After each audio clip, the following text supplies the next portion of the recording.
Hi there, Facebook Live, and it is my Easy Menopause Facebook group. And I didn't do my Facebook Live yesterday because I went out for the day with my daughter. So I thought I'd do it this morning. And if you're on, then that's great. And if not, you can watch the replay. But if you are, look forward to talking to you in a little bit. So I've got two really exciting things to share with you, and I'll keep those to the end, and they're going to be good. So hopefully you enjoy that. Now, if you're a friend of mine on Facebook, then you've probably seen that I've been posting lots of pictures over the last 2 weeks, pictures of things that I eat, meals I've created and things like that. And a lot of people have asked me questions why I'm doing it. I'm on a specific diet, oxalate diet, so I'm doing this for 6 weeks. And why I'm doing it is because last week I posted in the group and said that I struggle with my ferritin levels, and I have done for a long time. I did say since I was 40, but actually it was wrong. Since 2002, I've had a problem with low ferritin, and the GP that I saw at the time just measured my ferritin levels, and that was it, and actually said to me, why is your ferritin level so low? It was a 5, and I think it should be between, I don't know, 150 top, I think, down to about, I think 30 or something. Well, mine was 5, and that was it. The GP didn't do anything else, didn't do any more research to find out why my ferritin was so low. And back in 2002, I was a fitness instructor, and the internet wasn't readily available as it is today, and I had never heard of ferritin either. So what happened was, as the years passed, I had to give up teaching classes because I had no energy. I couldn't remember things. In fact, I remember being in one of my step classes and forgetting the routine literally halfway through the class, and some of the members saying to me, have you been out drinking the night before? And I hadn't, but I just couldn't remember. There was lots of symptoms. I'd fall asleep at the drop of a hat. Getting out of bed in the morning was a struggle. And so I had to give up a lot of things in my life at that time, things that I really enjoyed. Hi, Julia. I'm just talking about the diet that I'm on and why I'm doing it. I had to give up a lot of things in my life, and from 2002 to 2008, I just got used to living with those symptoms. Well, initially I'm going to be talking about why I'm doing that diet that you've been seeing pictures on my Facebook, my own personal Facebook page. So I'm talking about that, and then I'm going to talk about stress and the relationship with our pelvic floor muscle as females. And then at the end, I've got 2 really exciting things to share at the end as well. So I was saying, back in 2002, my ferritin levels were low and the GP did nothing. And I just learned to live with it being low, even though I had these horrendous symptoms, and I had to give up a lot of things that I really enjoyed in life. And I went down the nutritional route and still didn't really have an impact on my energy levels. So 2008, I'm a single parent and working 2 part-time jobs, but one as a personal trainer, so I was up early in the mornings, and the other was working in a cafe on a Friday and Saturday night, so I was up late at night as well. And I was also full-time at university studying psychology with sports science, and my daughter was in her final year of her GCSEs. So life was pretty stressful, but enjoyable nonetheless. And I remember one day walking up a flight of stairs and getting halfway up the flight of stairs and having to stop because my body literally said no. I couldn't move, and I had to let everybody pass by, and it was quite worrying. And I remember sort of stopping for a little while and then carrying on, and I got to the top because I'm meeting some of my university friends, and when I got there they were saying, are you okay? You look really unwell. And for somebody that's dark skinned to look really unwell, you must actually look pretty bad, because it's normally people can't tell if you're not feeling very well. And so I went to my GP, and I'd moved to a new GP, and this GP did some blood tests, and my ferritin levels were still 5. But what was interested, he actually took my hemoglobin, so my iron levels too. My iron was 9.6. And so what had been happening since 2002, thank you for that heart, Julia.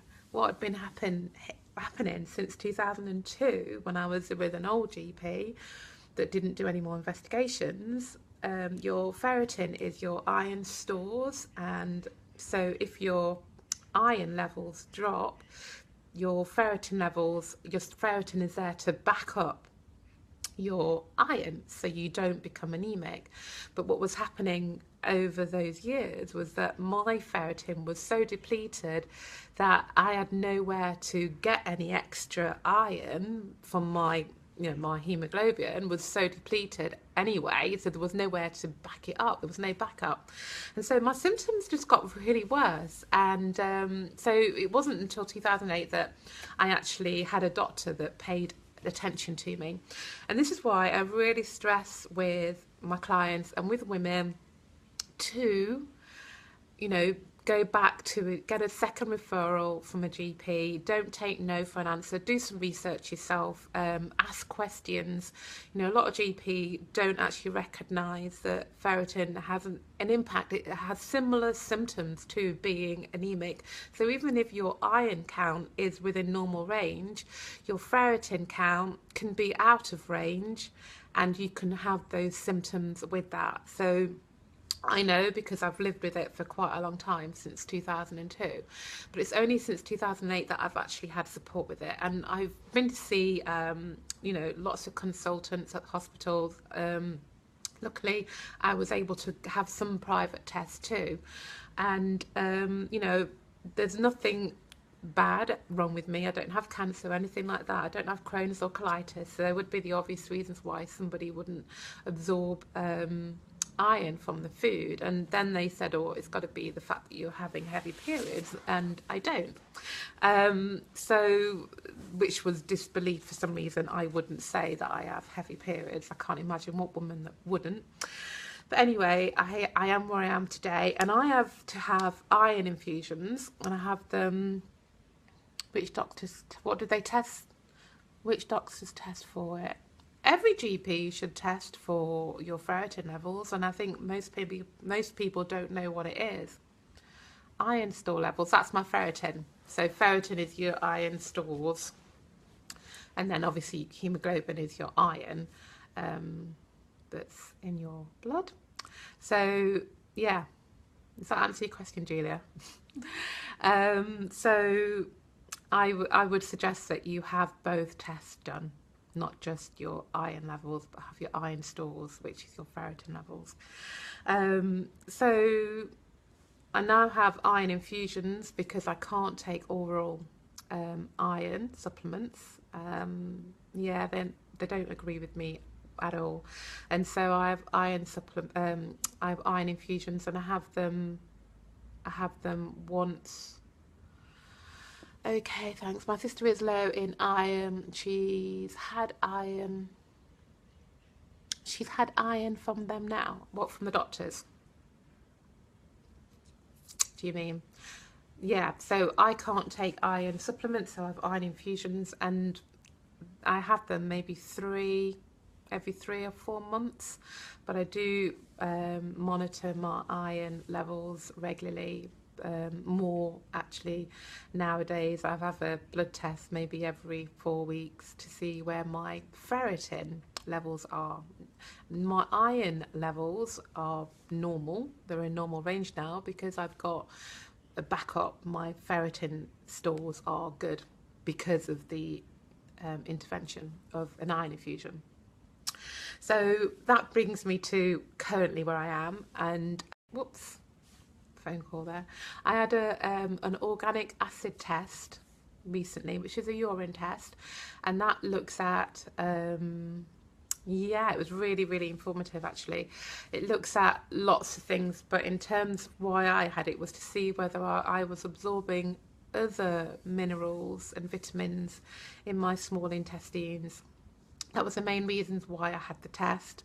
It's something I'm going to be offering in my own clinic as well. So what the result of that test was is that I have a deficiency in magnesium, iron, obviously, vitamin B4 and vitamin B6, and also manganese as well. And so now I know I'm actually deficient in these minerals and vitamins. I can then take appropriate supplements to correct that. But the other thing that came up was that I had high levels of oxalate, and oxalate is something, a chemical substance that's in foods, and it's in plant-based foods, and for some reason my body isn't eliminating these oxalates, and it becomes toxic within your body. And there's some research that say that it can actually stop you absorbing your minerals such as iron and magnesium and zinc and all the other ones, and vitamin B4 and 6, which I am deficient in. So it kind of looks like, because my levels are out of normal range. Hi, Christine. Is that because I'm low in iron? I'm not low in iron. I'm not low in iron, and I'm not low in ferritin currently, because I have interventions regularly. So I'm not low in any of those. But it's, hello there, it's good to see you. Well, I don't see you anyway. It's good to have you on here. But it'd be lovely to see you, lovely to meet you at some point. If not, yeah, I'd love to meet you some point. Going back to your question, Julia, like, I'm not low in any of those, but oxalate can stop you absorbing iron. Having a high oxalate can stop you absorbing iron and all the other minerals and vitamins I've just mentioned before.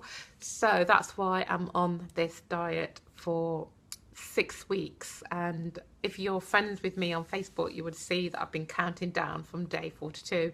And yeah, so that's why. Yes, that's why I'm doing it. So I'm now on day 29. Is it 29? Yes, I think I'm on day 29 today.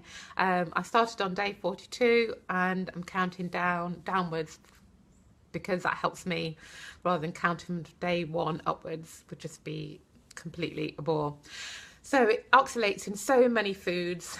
The foods I recommend, the foods that I eat as well, like sweet potato, nuts, green tea, lentils, any of your pulses, all your green leafy vegetables, kale, cabbage, everything. Do I feel any different? Not yet. I don't feel any different at all. I've only just got my vitamins today, and minerals today. So who knows, once I start taking those, and hopefully the two of them, the diet and the vitamins, will actually work. But it's interesting. I've got 5 vegetables that I can eat, which is broccoli. No, not broccoli. I can eat cauliflower, cabbage, peas, mushrooms, avocado. I think that's it. And the grains that I can have is rice, white rice, which is really weird because I would never eat white rice. And then in terms of fruit, I can't have any dark berries. I can only have like citrusy fruits. Is that 5? Yeah. They're the only ones that I can eat at the moment. So mine is a really low oxalate. There are lots of foods like kale and spinach. They are really high, and there's moderate foods as well. But my levels were really high, so that's why I've reduced them down. So yeah, so my food options are really limited, and the things that I really enjoy, like, you know, I love cashew nuts, have them regularly, and I can't use coconut oil for cooking, so I can only use olive oil and butter. So it's really weird, but it's been interesting. I'm actually starting to enjoy it. It's been quite creative. We've come up with some different recipes and things. So I've been asked to share them within the group, so I'll start posting my recipes in the group as well, and pictures of what I've cooked. We've made some cookies. My boyfriend, who's a great cook and baker, and he's actually made some biscuits, gluten-free biscuits out of rice flour with just cinnamon and nutmeg, and I think there's honey in there, and I think that's it. I don't think he put butter in it at all, even. Yeah, the cookies were. They look good and they taste really good. So we're going to sort of make that, get the method a bit better, and see whether I can actually package it up as a little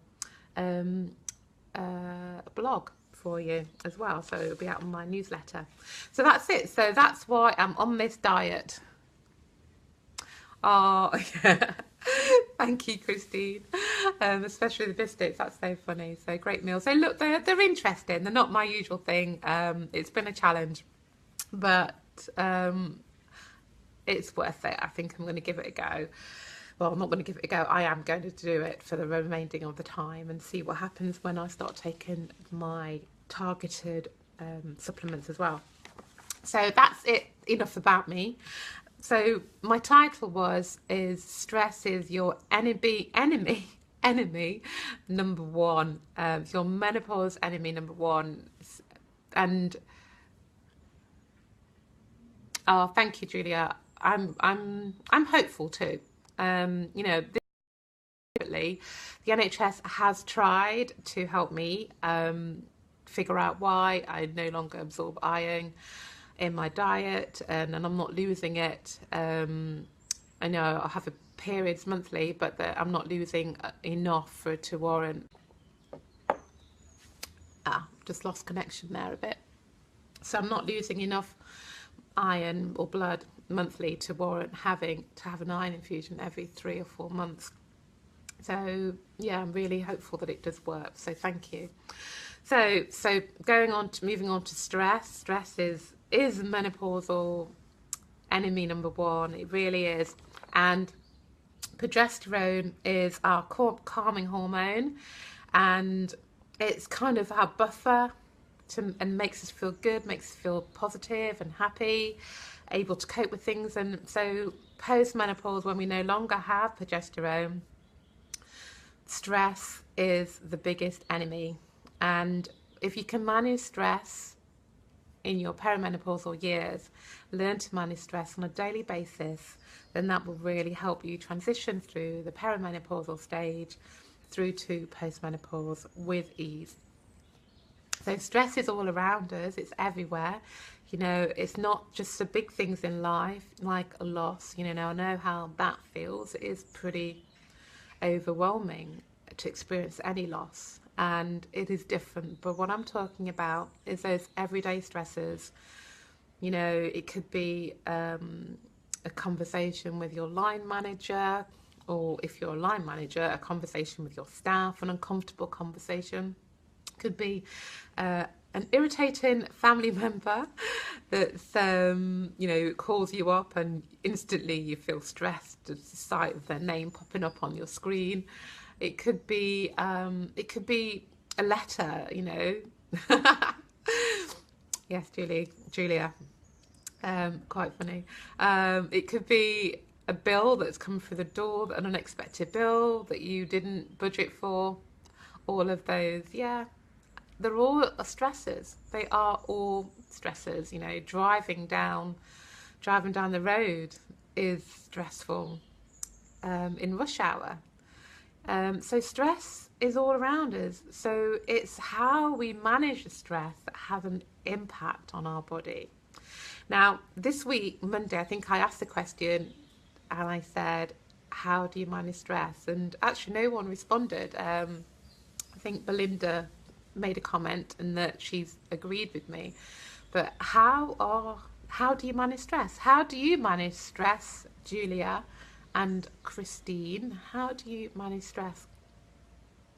But in that post, while I wait for you to type in, I'm not sure which one of you are on, whether it's Julia or Christine.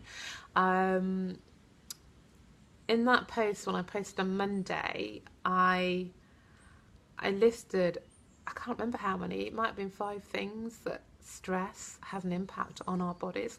And because we're female, stress is completely different, it has a different impact than it does on men. I mean, some of the things are crossover, like, you know, insomnia and weight gain, but the fact that we are females, stress has not opposite, a different effect on our bodies compared to men.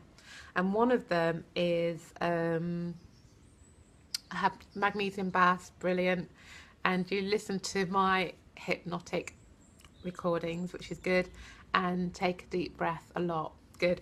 So take a deep breath, but make sure you breathe out is the most important thing. So breathing in sort of wide and full, and then breathe out long and slow, which is fantastic. So on that list, I can't remember exactly how many, but the first thing I put on there was about our pelvic floor muscle. And, you know, when we are stressed, that has a direct effect on our pelvic floor muscle. And it's interestingly, Julia, about taking a deep breath in, you're completely right. And also breathing out and letting go of that breath. Because when we take a breath in, well, particularly when we're stressed, we tend to breathe really shallowly. We take a breath in and we don't breathe out. We tend to breathe from our upper chest. We don't breathe fully from our diaphragm. For me, I try to feel calm. That's interesting. I know that's difficult sometimes, but it's hard. I try and I take myself mentally out of the situation. Yes, and I guess that's like meditation. That is meditation, taking yourself out of the current situation into a dream, which is like daydreaming, which is same as visualization and meditation. It's exactly the same thing. So take yourself to somewhere else, somewhere pleasant, somewhere where you experience a different experience to what you've experienced now. And when we do that mentally, that will make you feel calm, because our mind and body are connected. When we do something to our bodies, so we mentally take our mind to somewhere else, we do change that physiological effect in the body, and you will feel calm. It's definitely connected. Because if I ask you to think about water, if I ask you to think about a lemon right now, so think of a lemon, think of how it's so tangy in your mouth when you start to taste a lemon. Imagine it hitting the back of your throat, and I'm sure by now you're starting to salivate, because the mind and body is connected completely. So when we're stressed, when we release lots of hormones, stress hormones, cortisol and adrenaline, all that energy is ready, available to us, and we go into something called fight or flight. You might have heard of it, or you might have not. And the energy then is in your arms and your legs, ready for action. And because the body thinks that it's under attack, and it's fight or flight is a prehistoric response that we all have, and it's about survival. The most important thing for a human being is to survive. So if you're sat at your desk or if you're on the phone and you have those hormonal rush of stress hormones, and you have all that energy in your arms and your legs, but you're actually sat down, you're not going to be running away, you're not going to be standing and fighting yourself, where does that stress go? It stays inside and causes lots of problems. But when I was talking about the breath, when we take a breath in, we have a pressure build up in our abdominal area. Okay, so we have a pelvic floor muscle which runs all the way from the front of the pubic bone all the way to the back, and it's like a hammock. And then we have a diaphragm which is just under our rib cage, and which is like an upside down hammock. So we have that pelvic floor, and then we have a diaphragm in the middle. So what we have in this little bit of area here is all your abdominal muscles and your organs and everything. When we take a breath in, the diaphragm contracts, and that puts pressure on our pelvic floor muscle. Okay, so there's like internal pressure internal abdominal pressure, and that puts pressure on our pelvic floor muscle. It becomes under tension. And then as we breathe out, that pressure releases and the pelvic floor muscle releases as well. But when we are stressed, constantly stressed, when we are constantly stressed from driving down the road, or not being able to pay our bills, or hating our jobs, or having a family member that's annoying, or just because you're not coping, then we don't breathe properly. So can you imagine, if you're not fully breathing out constantly, your pelvic floor muscle is under stress. Now that can lead to symptoms of incontinence. Okay, so you might have experience in that you're having to rush to the bathroom, and it's not happening. This builds up over time, so it's not that you're having stress today and you're not breathing out today. This is over a long period of time. So you might feel that you're having to rush to get to the bathroom to urinate, and it could be the fact that your pelvic floor muscle is tight. You might have painful intercourse because of it. You might not be able to defecate properly because your pelvic floor muscle isn't relaxed so that you can actually go to the toilet properly.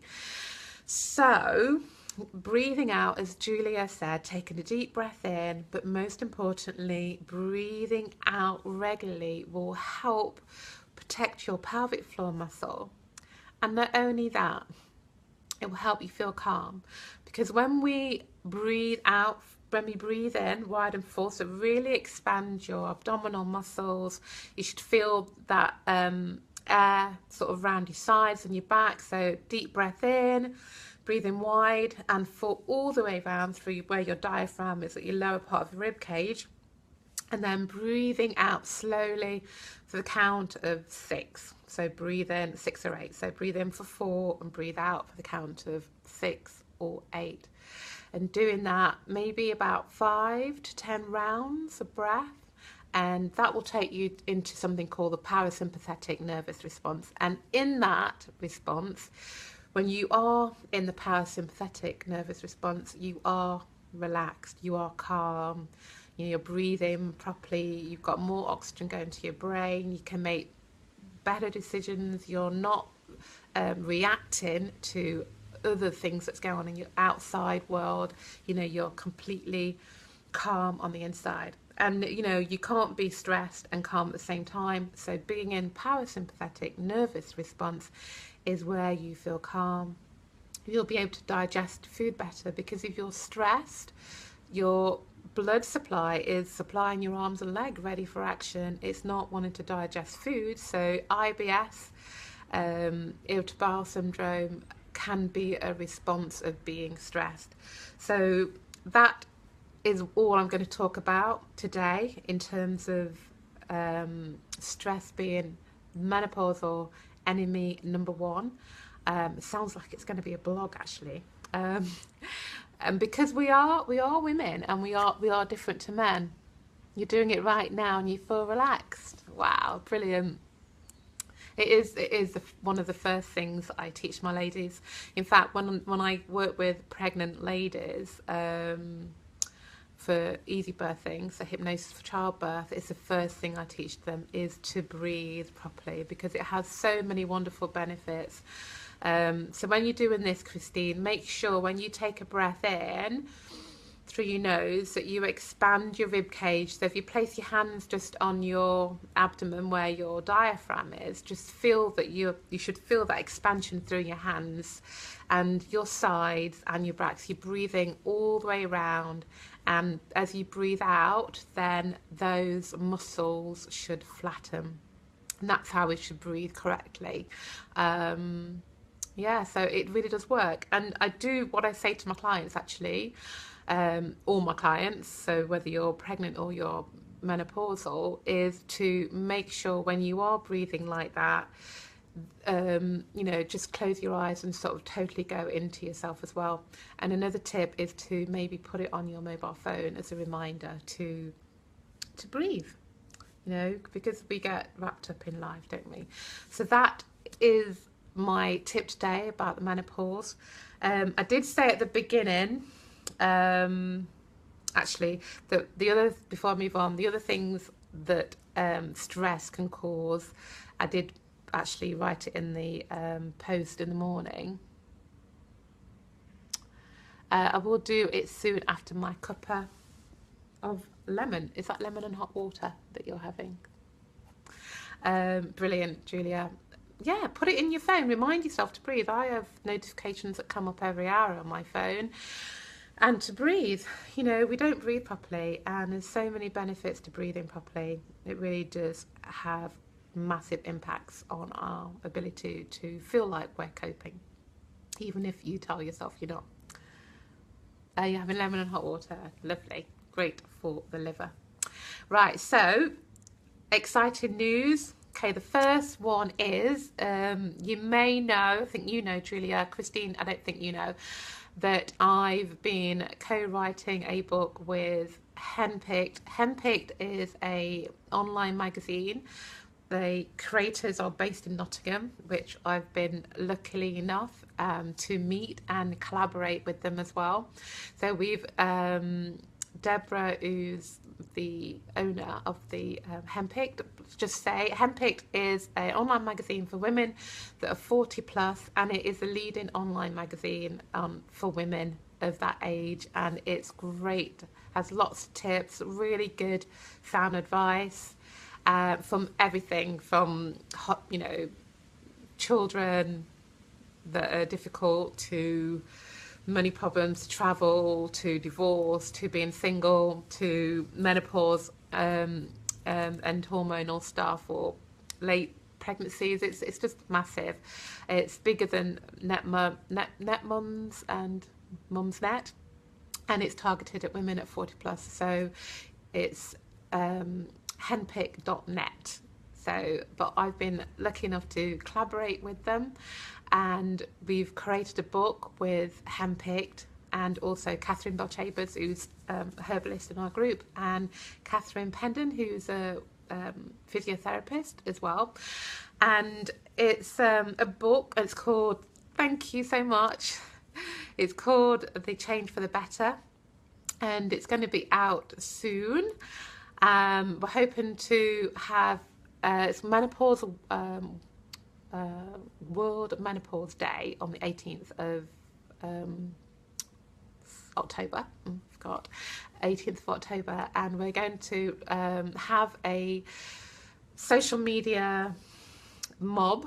So what I'm asking you, I need 20 women that will commit to promoting our book on Menopausal Awareness Day, because we really want to spread the message that the menopause doesn't have to be what we've been told, led to believe it has to be. We want to change perceptions of the menopause.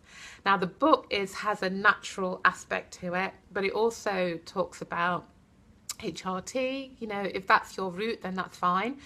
It is a doctor that's written that part, and we also have a doctor that's contributed to bioidentical hormones as well. And so it's really broad, it's lots of natural stuff, but then it's got the alternative medical route as well. So we want to spread the word, we want to change perceptions of the menopause, we want to change how women who are post-menopause are perceived, we want to change it all. So what I'm looking for is 20 women who will commit to being part of our menopausal mob on the 18th of October, and able to be on social media, just literally getting the words out on Twitter. Oh, okay, right. So I'll repeat it again for you, Julia, because you're here with me live. So what I'm looking for 20 women that is happy to commit to just literally bombarding social media on the 18th of October, which is World Menopausal Day, and we want to spread the word about the book, but also about, you're not on Twitter, it's really easy to get on Twitter. You can get an app on your phone, you can do it on an iPad, it's really quick. So You've got plenty of time to get on Twitter, Christine. It's not hard. And if you don't like it afterwards, just shut it down. It's, you know, you don't have to have it permanently. 18th, what actual day is the 18th of October? I have no idea. You can do it on Facebook. Fab. You could do it on Facebook. We just want it all over social media. We just want to change perceptions of the menopause on that particular day. So if you are interested, there may be a gift as well for you if you're happy to be one of my 20 women. If you are interested, send me a private message because I'll probably need some details of you, like an email address probably. So Christine, and what about Instagram? Yeah, Instagram. I know you're on Instagram because we follow each other on there.